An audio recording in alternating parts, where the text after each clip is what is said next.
Kisah Sufi Ibrahim bin Adham, ketika anaknya meninggal dalam pelukannya. Farid Aldin Attar dalam bukunya berjudul Tadkirat Al-Auliya, menceritakan ketika Ibrahim bin Adham pergi dari Balkah, dia meninggalkan seorang anak laki-laki yang masih menyusu. Anak itu, yang kini sudah besar, suatu hari bertanya kepada ibunya tentang ayahnya. "Ayahmu hilang?" jawab sang bunda. Anak itu kemudian mengumumkan, bahwa semua yang ingin menunaikan haji harus berkumpul. 4.000 orang hadir. Dia memberi mereka semua biaya untuk menutupi perbekalan dan unta, dan memimpin rombongan itu menuju Makkah, berharap bahwa Allah akan memberinya kesempatan untuk melihat ayahnya. Sesampainya di Makkah, di depan pintu Masjidil Haram mereka bertemu dengan sekelompok sufi yang mengenakan pakaian terbuat dari kain gombal. "Apakah engkau kenal Ibrahim bin Adham?" Anak itu bertanya. "Dia adalah sahabat kami," kata mereka padanya. "Dia adalah hiburan bagi kami, dan yang pergi mencari makanan." Anak itu meminta mereka untuk menunjukkannya, dan dia mengikuti mereka. Rombongan itu tiba di bagian bawah Makkah. Dia melihat ayahnya tidak mengenakan alas kaki dan kepalanya tidak ditutupi apapun, datang dengan membawa kayu bakar. Air mata berlinang di matanya, tetapi dia mengendalikan dirinya sendiri dan membuntuti ayahnya ke pasar. Di sana ayahnya mulai berteriak, "Siapa yang akan membeli barang bagus untuk barang bagus?" Seorang tukang roti memanggilnya dan mengambil kayu bakar sebagai ganti roti. Ibrahim membawa roti itu dan meletakkannya di depan teman-temannya. "Jika aku mengatakan siapa diriku," sang anak khawatir, "dia akan lari." Jadi dia pergi untuk meminta nasihat dari ibunya tentang cara terbaik untuk mendapatkan kembali ayahnya. Ibunya menasihati untuk bersabar. "Bersabarlah sampai kita menunaikan ibadah haji," kata sang bunda. Ketika anak itu pergi, Ibrahim duduk-duduk bersama teman-temannya. "Hari ini ada wanita dan anak-anak dalam ibadah haji kali ini. Jagalah mata kalian dari mereka," dia memberi perintah kepada mereka. Semua menerima nasihatnya. Saat jamaah haji memasuki Makkah dan bertawaf mengelilingi Ka'bah, Ibrahim bersama para teman-temannya pun bertawaf mengelilingi rumah suci itu. Seorang anak laki-laki yang tampan mendekatinya, dan Ibrahim menatapnya dengan tajam. Teman-temannya memperhatikan hal ini dan tercengang, tetapi menunggu tidak bereaksi apapun, sampai mereka selesai bertawaf. "Semoga Allah mengampunimu." Mereka kemudian berkata kepada Ibrahim, "Engkau meminta kami untuk tidak melirik wanita atau anak manapun, lalu engkau sendiri menatap seorang anak laki-laki yang tampan. Apakah kalian menyaksikannya?" Ibrahim berseru. "Kami menyaksikannya," jawab mereka. "Ketika aku meninggalkan Balkah," Ibrahim memberitahu mereka, "aku meninggalkan seorang anak laki-laki yang masih menyusu di sana. Aku tahu bahwa anak laki-laki itu adalah anak itu." Keesokan harinya salah satu temannya pergi terlebih dahulu sebelum Ibrahim mencari karavan dari Balkah. Setelah tiba di sana, dia mengamati di tengah-tengah karavan itu ada sebuah tenda yang seluruhnya terbuat dari brokat.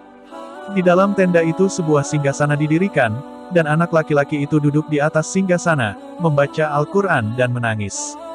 Teman Ibrahim itu bertanya apakah dia boleh masuk. "Dari mana asalmu?" dia bertanya. "Dari Balkah," jawab anak itu. "Putra siapa engkau?" Anak laki-laki itu meletakkan tangannya di wajahnya dan mulai menangis. "Aku belum pernah melihat ayahku," katanya sambil menyimpan Al-Quran di sampingnya. "Tidak sampai kemarin aku tidak tahu apakah itu dia atau bukan. Aku khawatir jika aku berbicara dia akan lari, karena dia pernah lari dari kami sebelumnya. Ayahku adalah Ibrahim bin Adham, Raja Balkah." Orang itu menariknya untuk membawanya ke Ibrahim. Ibunya bangkit dan ikut pergi bersamanya. Ibrahim, ketika mereka mendekatinya, sedang duduk-duduk bersama teman-temannya di depan pojok Yamani. Dia melihat dari jauh temannya sedang bersama anak laki-laki itu dan ibunya. Begitu wanita itu melihatnya, dia menangis keras dan tidak bisa mengendalikan dirinya lagi. "Ini adalah ayahmu." Kegemparan yang tak terlukiskan muncul. Seluruh orang yang ada di situ dan juga teman-teman Ibrahim menangis terseduh-seduh. Begitu anak itu dapat mengendalikan dirinya, dia memberi salam kepada ayahnya. Ibrahim membalas salamnya dan mendekapnya ke dadanya. "Agama apa yang engkau ikuti?" dia bertanya. "Agama Islam," jawab putranya. "Alhamdulillah," seru Ibrahim. "Apakah engkau memahami Al-Quran?" "Ya, alhamdulillah." "Sudahkah engkau mempelajari akidah?" "Sudah." Kemudian Ibrahim akan pergi, tetapi anak itu tidak mau melepaskannya. Ibunya berteriak-teriak dengan keras. Memalingkan wajahnya ke atas, Ibrahim menangis, "Ya Allah, tolonglah aku." Anak itu tiba-tiba meninggal dalam pelukannya. "Apa yang terjadi, Ibrahim?" Teman-temannya berseru. Ketika aku mendekapnya ke dadaku, Ibrahim menjelaskan, "Cintaku padanya menggugah hatiku."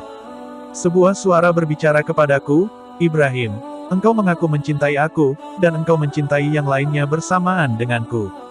Engkau meminta teman-temanmu untuk tidak memandang kepada wanita atau anak asing manapun, dan engkau telah melekatkan hatimu pada wanita dan anak itu. Ketika aku mendengar panggilan ini, aku berdoa, Tuhan yang Maha Mulia, datanglah untuk menolongku. Dia akan menempati hatiku sehingga aku lupa untuk mencintaimu. Ambillah nyawanya atau nyawaku. Kematiannya adalah jawaban atas doaku."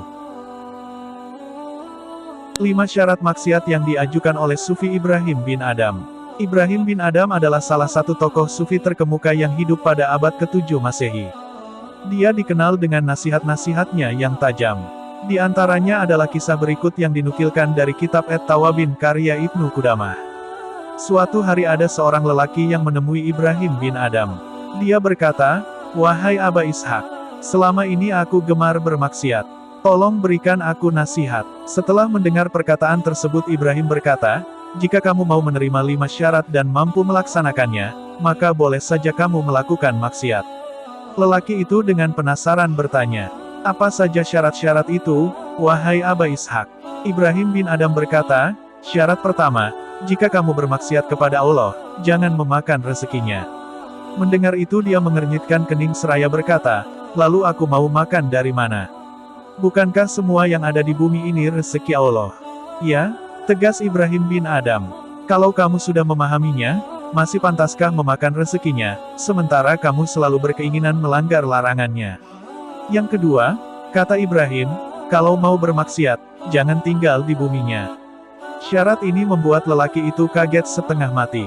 Ibrahim kembali berkata kepadanya, "Wahai Abdullah, pikirkanlah, apakah kamu layak memakan rezekinya dan tinggal di buminya, sementara kamu melanggar segala larangannya?" "Ya, Anda benar," kata lelaki itu.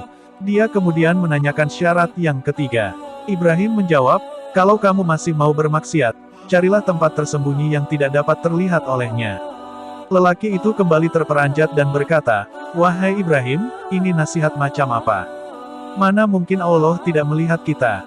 Nah, kalau memang yakin demikian, apakah kamu masih berkeinginan berlaku maksiat?" Kata Ibrahim. Lelaki itu mengangguk dan meminta syarat yang keempat. Ibrahim melanjutkan, "Kalau malaikat maut datang hendak mencabut rohmu, katakanlah kepadanya, mundurkan kematianku dulu. Aku masih mau bertobat dan melakukan amal saleh." Kembali lelaki itu menggelengkan kepala dan segera tersadar, "Wahai Ibrahim, mana mungkin malaikat maut akan memenuhi permohonanku. Wahai Abdullah, kalau kamu sudah meyakini bahwa kamu tidak bisa menunda dan mengundurkan datangnya kematianmu, lalu bagaimana engkau bisa lari dari murka Allah? Baiklah, apa syarat yang kelima?" Ibrahim pun menjawab, "Wahai Abdullah, kalau malaikat Zabaniyah datang hendak menggiringmu ke api neraka di hari kiamat nanti, jangan engkau mau ikut bersamanya." Perkataan tersebut membuat lelaki itu tersadar. Dia berkata, "Wahai Aba Ishak, sudah pasti malaikat itu tidak membiarkan aku menolak kehendaknya." Dia tidak tahan lagi mendengar perkataan Ibrahim. Air matanya bercucuran. "Cukup-cukup, mulai saat ini aku bertobat kepada Allah," katanya sambil terisak. Sejak saat itu lelaki tersebut fokus beribadah hingga ajal menjemputnya.